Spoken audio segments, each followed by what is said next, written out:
ఇవాళ మనం allergic rhinitis గురించి మాట్లాడుకుందాం. కామన్ గా చాలా మందికి ఏమవుతుందంటే ఈ బయట ఈ మధ్య వాతావరణంలో పొల్యూషన్ ఎక్కువ అవడం వల్ల డర్ట్ పార్టికల్స్ పెరగడం వీటన్నిటి వల్ల ఎక్కువ మందికి తుమ్ములు రావడం, ముక్కు నీరు కారడం అన్న ప్రాబ్లమ్ ని ఎక్కువగా చూస్తున్నాం. చాలా మంది ఎలా ప్రెసెంట్ అవుతారంటే డాక్టర్ గారు రోజు ఒకేసారి 10-15 తుమ్ములు వచ్చేస్తున్నాయి, ఆగట్లేదు, దాంతో పాటు ముక్కు కంటిన్యూస్ గా నీరు కారుతోంది అని అంటారు. సో ఇది ఏంటంటే కామన్ గా అలర్జిక్ రైనైటిస్ అన్నది మెయిన్ గా దీనికి కారణం అన్నమాట. దీనిలో పేషెంట్స్ కి సాధారణంగా కామన్ అలర్జెన్స్ ఏంటి ఉంటాయంటే డస్ట్ మైట్స్, అంటే మన ఇంట్లో దుమ్ములో తిరిగే మైట్స్ అనే చిన్న పురుగులు.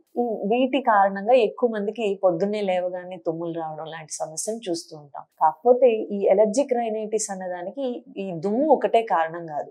మనకి ఫుడ్ లో రకరకాల పడని వస్తువులు తినడం వల్ల గానీ, లేదనంటే ఫంగై అని అంటాం అన్నమాట. ఎక్కడైనా చెమ్మ ఉన్న ప్రాంతాల్లో ఈ మోల్డ్స్, ఫంగై అన్నది పెరగడం వల్ల వాటి ప్రోటీన్ వల్ల గానీ ఈ సిమ్టమ్స్ వచ్చే అవకాశం ఉంటుంది.